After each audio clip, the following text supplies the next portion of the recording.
Irmãos e irmãs, graça e paz.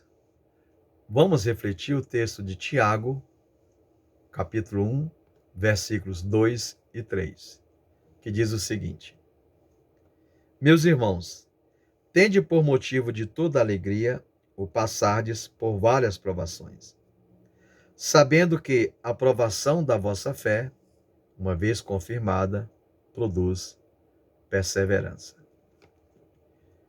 O nome Tiago é a versão latina do nome hebraico Jacó. Tiago, Jacó, são nomes semelhantes. Pesquisas indicam, irmãos e irmãs, que o Tiago, autor dessa carta, pode ser um meio-irmão de Jesus, filho de José do seu primeiro casamento, ou um dos filhos de Maria, se ela teve outros depois de Jesus. Mateus escreve em seu evangelho, no capítulo 15, o seguinte: E Jesus, chegando à sua terra, ensinava-os na sinagoga, de tal sorte que se maravilhavam e diziam: De onde lhe vem esta sabedoria e estes poderes miraculosos? Não é este o filho do carpinteiro? Não se chama sua mãe Maria? E seus irmãos Tiago, José, Simão e Judas? Não vivem entre nós todas as suas irmãs? Então, segundo Mateus, Jesus tinha outros irmãos e outras irmãs, cujo nome ele não cita aqui nessa passagem do seu evangelho. Agora, é importante nós lembrarmos que nenhum dos irmãos ou irmãs de Jesus foi discípulo.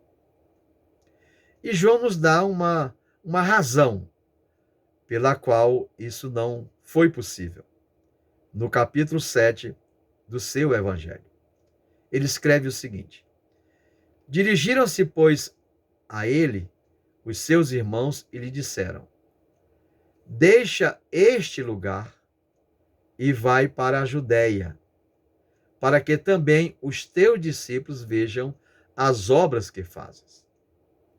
Porque ninguém há que procure ser conhecido em público e, contudo, realize os seus feitos em oculto. Se fazes estas coisas, manifesta-te ao mundo. E João conclui: Pois nem mesmo os seus irmãos criam nele. Versículos 3 ao 5. Então, o fato deles não acreditarem em Jesus talvez tenha contribuído para que Jesus não tenha escolhido nenhum deles para ser discípulo. Portanto, irmãos e irmãs, Tiago não estava entre os 12 chamados por Jesus. Na Bíblia não há indicação de que ele tenha ouvido a pregação ou os ensinos de Jesus, que tenha sido uma testemunha ocular das curas e exorcismos realizados por Jesus.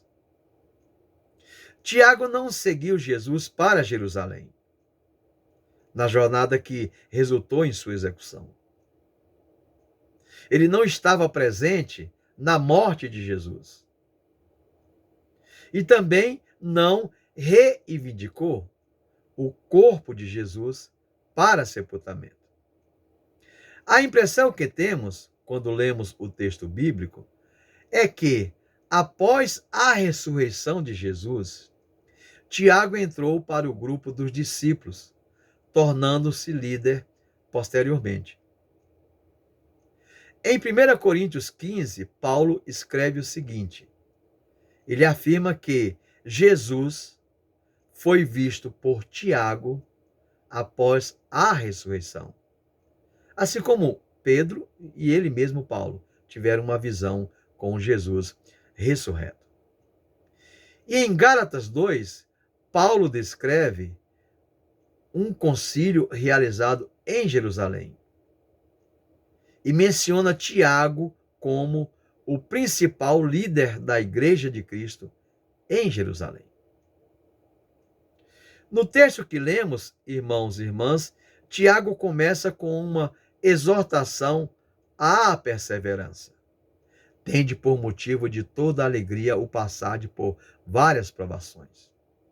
Ou seja, em vez de ficar deprimido pelas dificuldades, ou pensar que as aflições contradizem a proclamação da vitória de Jesus, o cristão deve aceitar como motivo de grande alegria o passar por várias provações.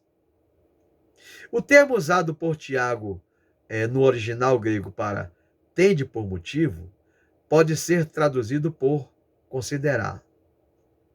E considerar é um termo financeiro que significa avaliar, contar. Em outras palavras, nós poderíamos parafrasear o texto de Tiago da seguinte forma: avaliem como motivo de grande alegria passar por várias provações. Para Tiago, irmãos e irmãs, as provações não são escolhidas pelos cristãos. Eles se deparam com elas. Nesse sentido, ele se refere às dificuldades que os cristãos enfrentam contra sua vontade e que são provas de sua fé. Tiago continua no versículo 3, sabendo que a aprovação da vossa fé, uma vez confirmada, produz perseverança. A palavra usada por Tiago para provação, no grego, é dokimion, que significa testar. Essa mesma palavra, irmãos e irmãs, é usada para indicar o ato de aquilatar, ou seja, avaliar a autenticidade das moedas.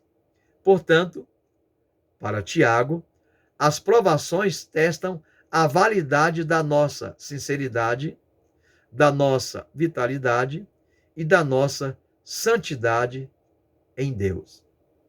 As provações mostram se nosso metal, nossa fé, é pura ou se há elementos de corrupção, uma fé sem qualidade. É importante termos em mente que Tiago está falando de uma fé subjetiva, uma fé intrínseca, própria do indivíduo. Portanto, ele se refere ao nosso exercício pessoal, diário, de confiança em Cristo. A fé é presente nas ações que nos envolve no dia a dia. Para ele, é esse o aspecto da fé que se torna melhor e mais puro devido às provações. São as provações que nos ajudam a reconhecer que a vida na terra é temporal e que o objetivo de nossos desejos e de nossa fé devem ser eternos. Uma vez confirmada, essa fé agora a fé confirmada, produz a perseverança. E é a perseverança que descreve, que mostra com detalhes a atitude do crente que se entrega a Deus.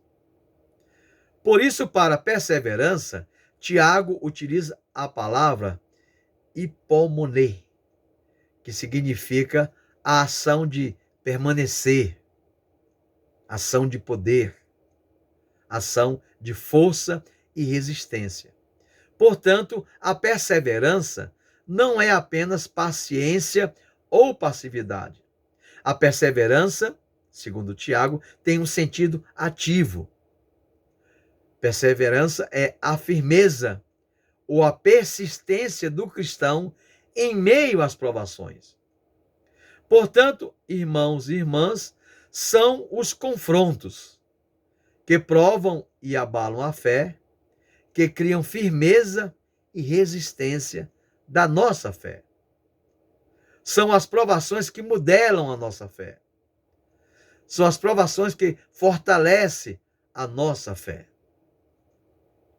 Ora, a primeira conclusão que chegamos ao lermos os versículos dessa passagem bíblica é que a ideia de Tiago é contrária à crença fácil pregada por muitos evangélicos atualmente.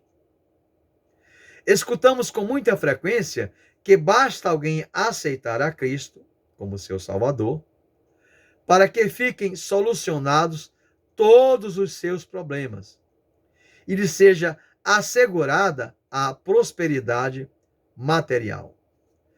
Mas Tiago diz que é o contrário. Os problemas e as dificuldades podem aumentar, tendem a aumentar. Na Bíblia, Deus nos diz que, se formos fiéis, devemos esperar provações.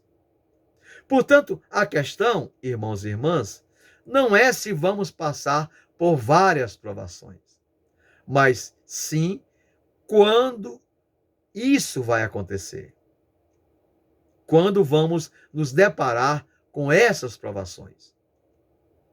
Portanto, não podemos esperar que tudo aconteça em nossa vida cristã do modo que desejamos.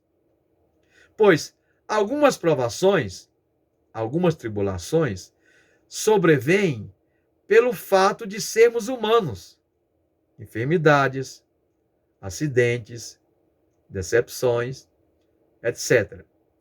Outras provações são resultantes do fato de sermos cristãos e procurarmos viver segundo os valores éticos e morais do reino de Deus.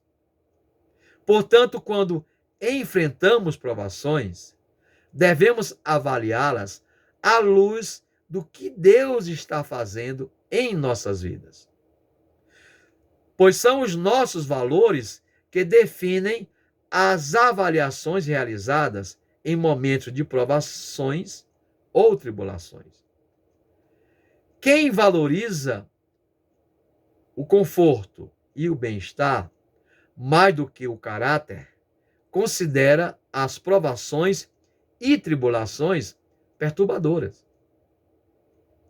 Quem valoriza as coisas materiais e físicas mais do que as espirituais, não pode ter como motivo de toda alegria o passar por várias provações. Viver em função do presente, irmãos e irmãs, sem pensar no futuro, fará com que as tribulações nos tornem amargurados. O cristão se alegra não por ter provações, mas porque elas ajudam a descobrir o sentido e o valor do testemunho de sua fidelidade a Deus e a Jesus Cristo.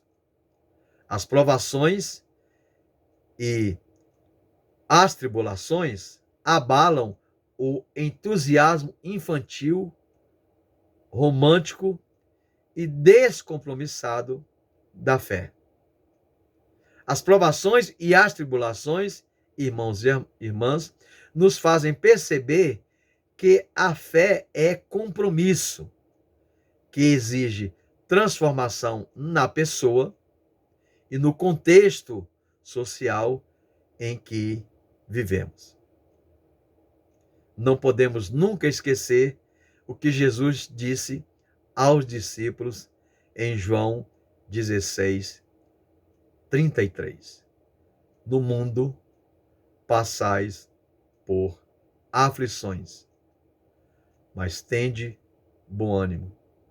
Eu venci o mundo. Que a graça, o amor e a misericórdia de Deus seja com todos nós, hoje e sempre. Amém.